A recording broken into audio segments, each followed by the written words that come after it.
A história da química. O princípio da química começa, segundo antropólogos, com o princípio do homem na Terra. A descoberta do fogo teve uma grande importância. Desta maneira, o homem já conseguia cozinhar seus alimentos e obtinha uma fonte de luz para se aquecer e se proteger dos animais selvagens. A cozinha foi, então, o primeiro laboratório de química, já que nela eram conservados alimentos através do cozimento. Foi na cozinha que os chineses descobriram a pólvora negra durante o século X, na dinastia Han.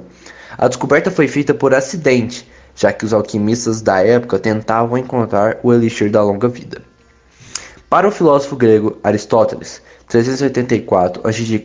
a 322 a.C., as substâncias eram formadas por 4 elementos: terra, fogo, água e ar.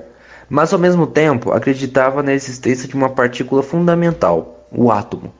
Desde a antiguidade, alguns elementos já eram conhecidos pelo homem, como carbono, ferro, enxofre, ouro, prata, cobre, mercúrio e estanho.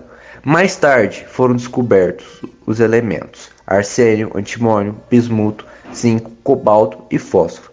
A partir do século XVI foram descobertos a platina, níquel, nitrogênio, flúor e hidrogênio. Em 1771, Joseph Priestley isolou o oxigênio pela primeira vez. Na mesma época foram descobertos o cloro, manganês, molibdênio, telúrio e tungstênio. Mais tarde descobriram o urânio, zircônio, estrôncio, titânio e crômio. Por volta de 1800 foram descobertos o cério, o ródio, o paládio, o ósmio, irídio e magnésio. Os primeiros relatos a respeito dos alquimistas datam de 300 a.C. em Alexandria e se estendem até 1500 d.C.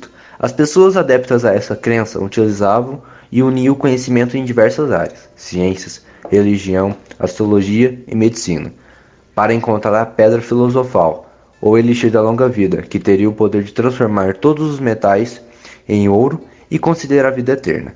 Para conseguir realizar a grande obra, como eles próprios se referiam ao processo, eles foram os pioneiros no desenvolvimento de diversas técnicas de laboratório que são utilizadas até hoje, claro que de forma aprimorada. Entre as invenções estão o banho-maria, a destilação e a sublimação. Entre as substâncias descobertas estão o álcool, o ácido sulfúrico e o ácido nítrico. A partir da alquimia surgiu a itroquímica, representada principalmente pela figura de Philippus Aurelius Terfatus Bombas von Reinen, mais conhecido como Paracelso. Ele era um filósofo, médico e alquimista suíço, que nasceu em 1493 e que se dedicava a combater doenças através da criação de medicamentos à base de fontes minerais.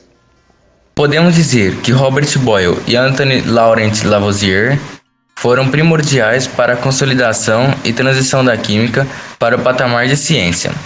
O físico e químico irlandês Robert Boyle é considerado o pai da química, principalmente pela introdução do uso do método científico, ou seja, apenas suas hipóteses não bastavam, era preciso comprová-las cientificamente. Além disso, ele definiu um elemento químico como uma substância que não pode ser quebrada em partes menores. E se uma substância puder ser quebrada, então não é considerado um elemento químico. Com esse novo olhar sobre a química, iniciou-se o século XVII, o século do Iluminismo. E com ele surge o fundador da química moderna, o francês Antoine Laurent Lavoisier. Entre as principais contribuições de Lavoisier para a química moderna estão a criação da Lei de Conservação das Massas, a refutação da teoria do flogístico e o lançamento do primeiro livro de química moderna, o Tratado Elementar da Química. A partir desse ponto, a química já estava consolidada como ciência.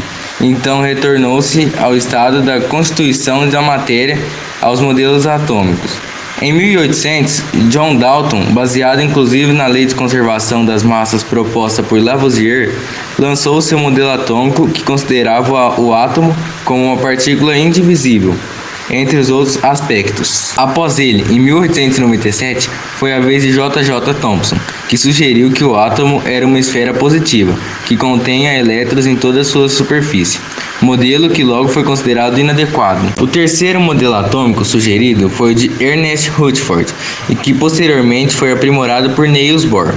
Este modelo contou com o avanço dos estudos em radioatividade e das partículas alfas.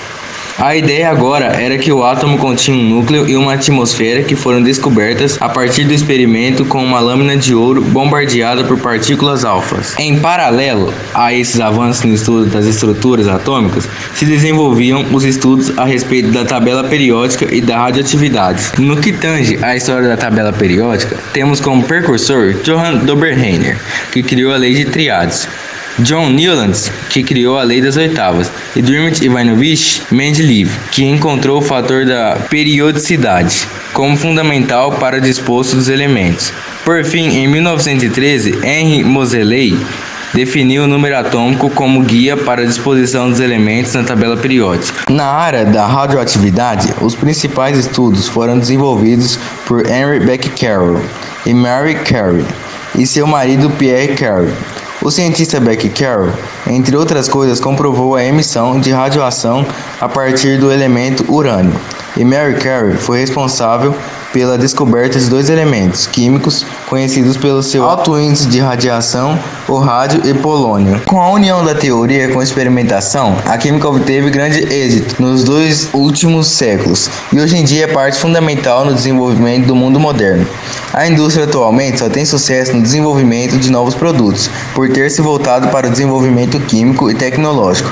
A tendência é que isso aumente cada vez mais. Mas devemos entender que toda essa evolução só foi possível com o esforço somado de diversos cientistas durante a história da humanidade, bem como necessidade humana melhorar suas condições de vida.